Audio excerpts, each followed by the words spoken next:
السلام عليكم ورحمة الله وبركاته. زي ما تعودنا وقبل ما نبدأ حكايتنا مع بعض نصلي على رسول الله صلى الله عليه وسلم، عليه أفضل الصلاة والسلام. على رسول الله. صاحبة حكاية بتعرض لنا مشكلتها، بتقول: حماتي من يوم الصباحية عملت فيا كارثة كبيرة، واللي حصل بعد كده عمري ما توقعته. فضلا وليس أمرا، قبل سماع الفيديو دعمونا بالاشتراك في القناة وتفعيل الجرس والضغط على الكل عشان يصلكم مننا كل جديد. صاحبة الحكاية بتقول: أنا اسمي دعاء، عمري دلوقتي 22 سنة، لسه صغيرة في السن. كنتش أعرف يعني إيه مسؤولية جواز وبيت وراجل وبيت عيلة وكلام من ده. لسه برضو مش ناضجة إن أنا أقدر أشيل بيت. ورغم من كده أهلي أول عريس اتقدم لي وافقوا بيه، بالنسبة إن احنا ظروفنا على قدنا، والعريس ده حالته المادية شوية كويسة. وغير كده كمان ما كانش ليه اي طلبات من اهلي، لا طلب حاجة في الصباحية ولا طلب منهم يجيبوا لي ايه او ما يجيبوش ايه. كان بصراحة عشان انا جميلة كنت عاجباه جدا، وكان عايز ياخدني حتى لو مش هيخلي اهلي يجيبوا اي حاجة. ورغم من كده لما قعدت معاه وانا زي اي بنت مراهقة او صغيرة، فرحانة بالدبلة والشبكة، وفرحانة ان انا هتجوز، وفرحانة ان انا هلبس فستان فرح وهيبقى ليا سهرة وليلة وهرقص زي اي برضو بنت مراهقة 22 سنة برضو. ما كنتش دماغي مدرك يعني ايه بيت ومسؤولية وان انا اقدر اشيل بيت، حتى كمان بيت العيلة مفروض عليا.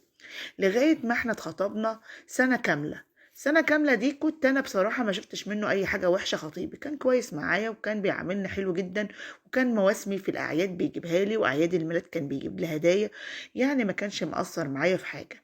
لكن يوم الفرح وكده، وكانت حماتي كمان بتعاملني كويس، يعني كانت بتتصل عليا كتير وتطمن عليا، وكانت دايما يعني اسلوبها معايا كويسة.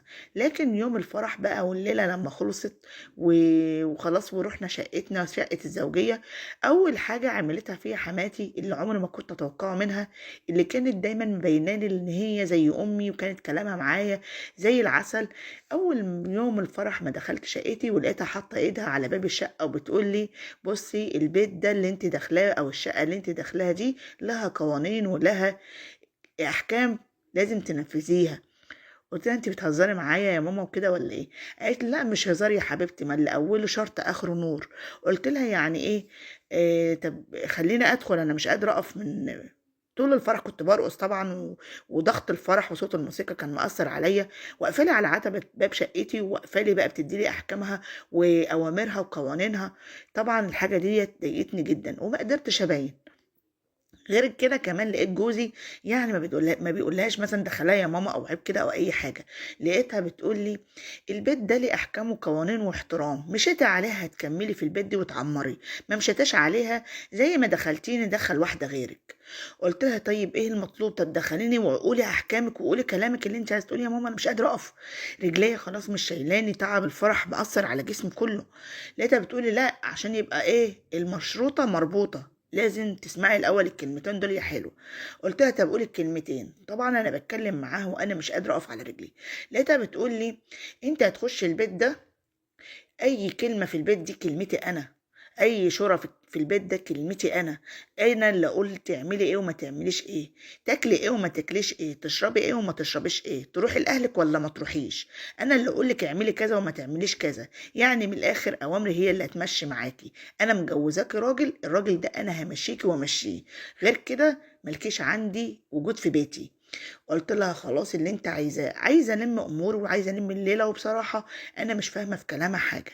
لكن اللي اكتشفت بعد كده كوارث كبيره جدا. لما خلاص سابتني ودخلت شقتي من هنا، وقعدت مع جوزي بقول له: ايه الكلام اللي مامتك بتقوله ده؟ وايه ايه سكوتك وعدم رد فعلك؟ ليه انك ما اتكلمتش معاه وقلت لها عيب كده؟ لقيته بيرد عليا بكل سلبيه وسذاجه، بيقول لي: انا عايش في خيرهم وعايش في حياتهم وعايش تحت ظل بيتهم. الكلمة اللي يقولوها أهلي تمشي عليك وعليا، وزي ما انت شفت كده، انت مش كان لك أم وأب؟ قلت له: أيوة. قال لي: كنت تقدر تمشي من غير طحهم؟ قلت له: لا، بس دي أم وأبويا مش جوزي. قال لي: خلاص، زي ما انت كنت بتاخدي الأوامر من أمك وأبوكي، هما برضو أمي هي اللي هتمشي البيت وهتدي الأوامر، وانت ليكي احترامها وليكي تقديرها وسماع كلامها عشان نسلم من المشاكل. قلت له: يعني ايه كده؟ قال لي يعني هي زي ما انت كانت امك بتقول لك روحي فين وما تروحيش فين، وكنت بتقول لها حاضر يا ماما، انت ما عليك الا الطاعه والامر وحاضر يا ماما، وتاخدي الاوامر على انها يعني مش مضايقه ليكي، ان دي حياتك الطبيعيه اللي في بيت اهلك، اعتبرها زي امك واسمعي كلامها. طبعا انا حمايه متوفي وجوزي الكبير وليه اختين بنات كمان في البيت، واحده مخطوبه والتانيه لسه، وهو يعتبر كبير اخواته وولد وحداني. المهم من هنا طبعا انا اتضايقت وقلت له طب دلوقتي خلاص سيبني براحتي بقى، لان انا مزاجي متعكر وما تتكلمش معايا. وبصراحه كانت ليله غم وتصرت منه فيها. وتاني يوم لقيت حماتي الساعة 6 الصبح بتخبط على الباب بطريقة وحشية جدا، بتقول لي يلا يا هانم، انت لسه نايمة ولا ايه، ناموسيتك كحلي. قمت رد عليها قلت لها في خير، خير يا ماما، في ايه؟ طبعا كنت لسه نايمة في فستان الفرح ما قلعتوش، ومش عايزة ابين لها ان انا وهو اختلفنا وكده او ان انا متضايقة منه. قلت لها خير. قالت لي خير ايه، انت هتكلميني من ورا الباب؟ قلت لها اصل انا مش هينفع افتح لك الباب دلوقتي. قالت لي ليه ما ينفعش ليه، هو انا راجل وبخبط على الباب؟ افتحي يا اختي. فتحت الباب لقيتها بتقول لي ايه اسم الله حرصك وصاينك، انت لسه لابسه الفستان؟ قلت لها ايوه يا ماما، في ايه؟ اصل انا كنت تعبانه ونمت بالفستان. قالت لي يلا يا هانم عودي نفسك ان الساعه 6 الصبح تقومي عشان تجهزي لنا الفطار وتشوفي طلبات بيت العيله، هو انت هتقعدي فوق تترسمي لي؟ قلت لها ده انا لسه عروسه وما كملت الشهر العسل، ده احنا لسه بقول لي هادي، ده يعتبر ده تاني يوم لجوازنا. قالت لي انا ما عنديش ايام شهر عسل، انا اليوم اللي انت دخلت فيه اول يوم زي اخر يوم عندي، تنزلي تشوفي شغل البيت. طبعا ونزلت وسابتني. دخلت لجوزي وقعدت اعيط له بقول له هي مامتك بتعاملني كده ليه؟ انت لو كنت قلت لي الحقيقه اللي هتحصل معاكم كده عمري ما كنت اوافق بيك وعمري ما كنت هتجوز في البيت ده. قال لي طب معلش بس غيري هدومك وننزل نفطر معاهم ونشوف ايه اللي هيحصل وبعد كده نطلع شقتنا، وانا ان شاء الله يعني ماليش بركه الا انت وهروق لك. المهم سمعت كلامه وقلعت الفستان ولبست عباية عادية خالص بحجاب كده ونزلت بيت العيلة. لقيتها بتقولي يلا خش على المطبخ. دخلت المطبخ لقيت فيه مواعين كتيرة جدا جدا جدا، حلل الفرح كلها متكومة في قلب الحوض. قلت لها ايه ده؟ قالت لي ايه ده، ايه ده مطلوب ان انت تغسليه؟ قلت لها طب بناتك يساعدوني. قالت لي بناتي يساعدوك ايه؟ واحده مخطوبه بتكلم خطيبها على النت لانه مسافر، والتانيه عندها مذاكره لانها في ايام امتحانات. يلا يا حلوه اعملي المطبخ. قعدت في المطبخ انضف فيه يجي 3 ساعات وانا واقفه على رجلي مش قادره اعمل حاجه. طلعت من المطبخ مهدوده. لقيتها بتقول لي يلا اعمل لنا بقى افطار على السريع كده، طلعي جبنه وبيض واعمل لنا. قلت لها انا هبط خلاص ارتاح شويه. قالت لي يعني انت هتقعدينا من الساعه 9، من الساعه 6 للساعه 10 من غير اكل؟ المهم قعدت عملت فطار وحطيت صينيه الاكل وقعدوا يفطروا، وبناتها ايه شايفين نفسهم على الاخر، مكياج ولبس ومحزق وملزق وحاجات من دي. فالمهم عملت الفطار من هنا. قلت لها انا هطلع شقتي ارتاح بقى شويه من التعب ده. قالت له والبيت ده مش عايز يتنضف؟ المهم قلت لها مش قادره. قالت لي يعني ايه يعني ما انتش قادره؟ يعني انا هفضل سايبه البيت مش نظيف حد يورد علينا واحنا النهارده صباحيه حد يجي يبارك لنا يلقي البيت ريبه كده؟ المهم نضفت البيت وروقته وقمت رايحه طالعه شقتي مهدوده وميته خالص من التعب، حتى ما قدرتش افطر. المهم طلعت دخلت على اوضه الاطفال ونمت وسبت له الاوضه بتاعته. وطبعا هو حاول يكلمني قلت له اطلع بره من اوضتي وسيبني ارتاح. المهم بعد كده نمت من الظهر. لقيت الساعة 3 العصر أهلي جايين يصبحوا عليا. طبعا ما حكيت لهمش حاجة، وخالاتي وخلاني وكده والعيلة جايين يباركوا لي كالمعتاد، أنا عروسة زي أي عروسة لازم يصبحوا عليا. وأمي جايبة لي حلويات وحاجات من دي وفواكه وحاجات من دي عشان إيه فطار العروسة. طبعا جت لقتني مرهقة وكده. طبعا أمي التمست لي العذر، قالت عشان أنا عروسة جديدة وفرح بقى وليلة وكلام من ده، ما تعرفش الكارثة اللي أنا عايشة فيها. المهم قعدوا معايا الساعة 3 العصر للمغرب. ولقيت حماتي بعد ما أهلي مشوا كلهم بتخبط عليا الباب برزعه كده وبتقول لي مش هتنزلي تعملي لنا غدا؟ قلت لها غدا ايه المغرب، انا عندي اكل بتاع الاتفاق. قالت لي يعني انت عندك اكل واحنا مش هناكل؟ قلت لها يعني ايه؟ قالت لي يعني انزلي اعملي لنا اي اكل واطبخي لنا. قلت لها طب ما في اكل بتاع الفرح في الثلاجه كتير. قالت لي انزلي سخنيه. قلت لها طب ما تحطيه في الفرن الكهرباء ولا فرن البوتاجاز؟ قالت لي مش عامله حاجه انزلي اعمليه. نزلت فعلا سخنت لهم الاكل وحطيت لهم الاكل، ولقيتها بتقول لي يلا شطبي المطبخ قبل ما تطلعي. قعدت انضف في المطبخ وهكذا فضلت على هذا الاساس اسبوع، بنت بنوت زي ما انا، وكل شويه اخدم في اهل جوزي وانضف وارتب لغايه ما هلكوني، لغايه ما وقعت من طولي. وجيت الدكتور لغايه عندي كشف عليا وقال عندها هبوط حاد في الدوره الدمويه وضغطها واطي جدا وضعف عام في الجسم. يعني من كتر ما انا شغاله وما باكلش وعمال اخدمهم وانا مانيش قادره خالص اعمل اي حاجه. غير اني حاطه على اعصابي لغايه ما جسمي خلاص يعتبر انهار مره واحده.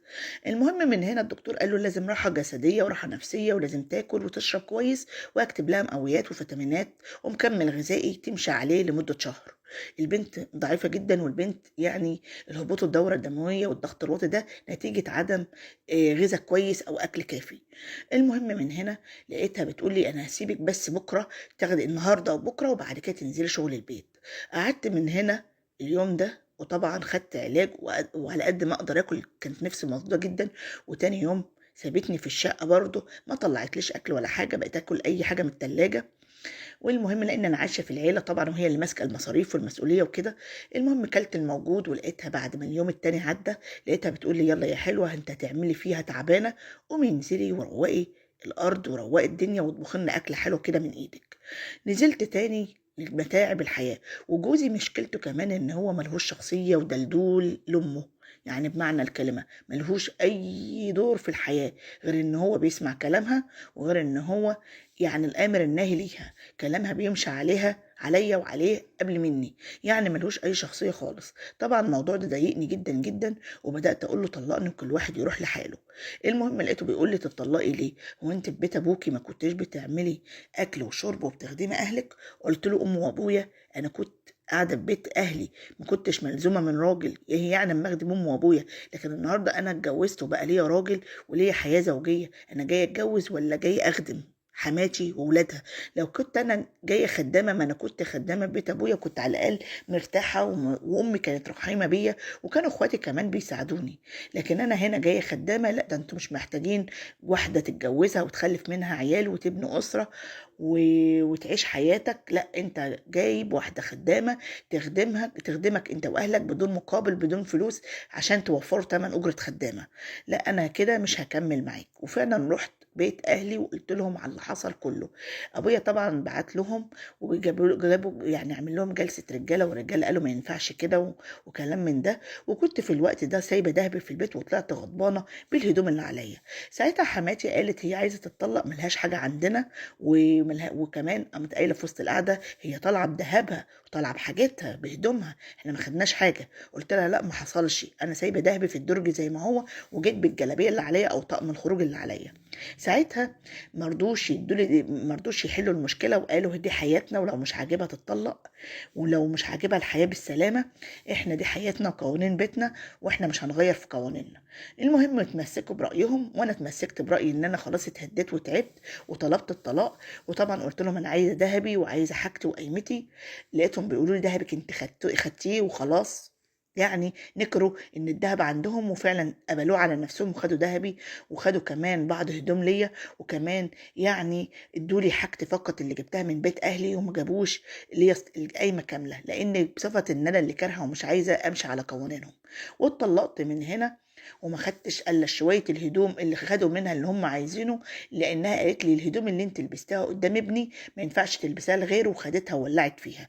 اما الهدوم الباقيه ادتها لي، وادت لي بس الصباحيه اللي انا جبتها في بيت ابويا، مش اكتر من كده.